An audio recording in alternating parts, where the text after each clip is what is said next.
और अब मैं रिक्वेस्ट करूंगा जनाब प्रोफेसर अशरफ अली साहब से कि वो अपने प्यार का इजहार करें, हमको गाइड करें, सजेशन दें। दो तीन चीज़ें तो अपने उस इदारे से शुरू की शेयर करना चाहूँगा।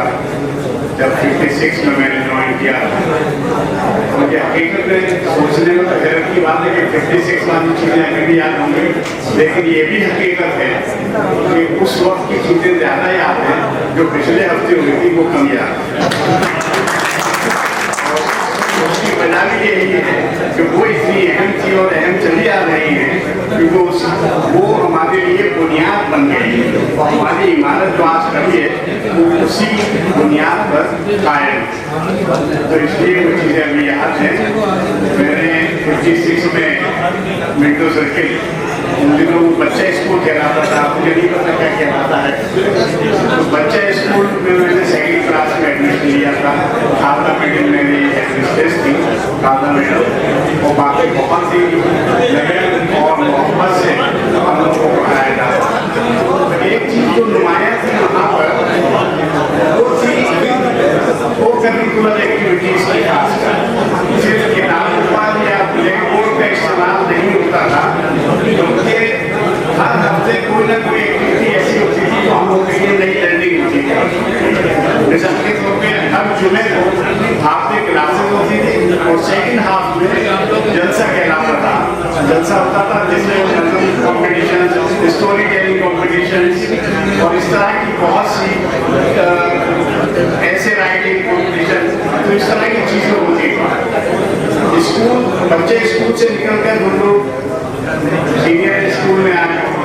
इत्तेफाक की बात है वहाँ भी बहुत अच्छे टीचर्स मिले और मैं आपको बताऊँ मैंने तो उस 6 साल के अरसे में वहाँ पर 5 हेडमास्टर्स की निगरानी का इत्तेफाक हुआ। डॉक्टर साहब सबसे पहले टीचर थे, फिर डॉक्टर साहब हुए, फिर जुनैदी साहब हुए, उनके बीच में अरसे में बीच के अरसे में जाने की वजह से हनीफ साहब हुए और फिर तकवी साहब हुए जो साइंस पीछे हो जाओ पीछे। तो इस तरह से सबकी गाइडेंस में मुझे एक्सपोजर मिला। मिंटो सर्किल के सीनियर स्कूल में भी जो खूबियाँ थी वो वही वो करिकुलर एक्टिविटीज पे बहुत तवज्जो थी।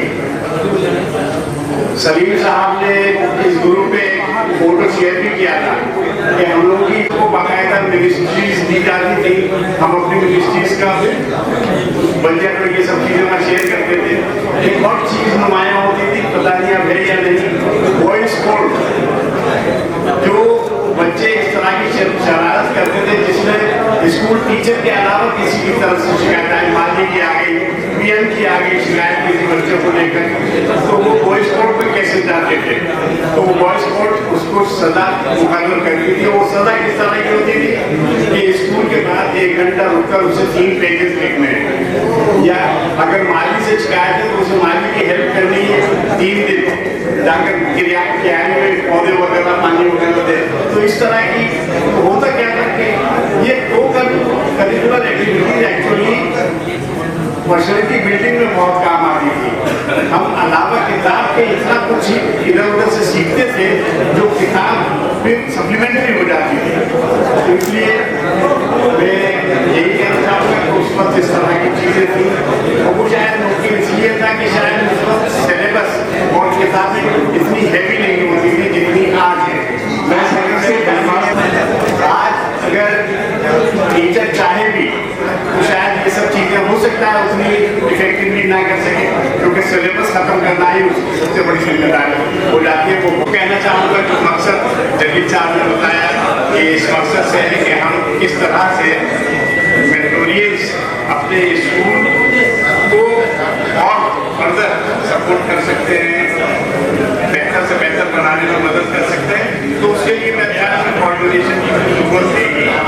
टीचर्स करें जो एडमिनिस्ट्रेशन है स्कूल का उसके साथ रास्ता कायम करें, उनकी नीड्स क्या है, बजाय हम इम्पोज करें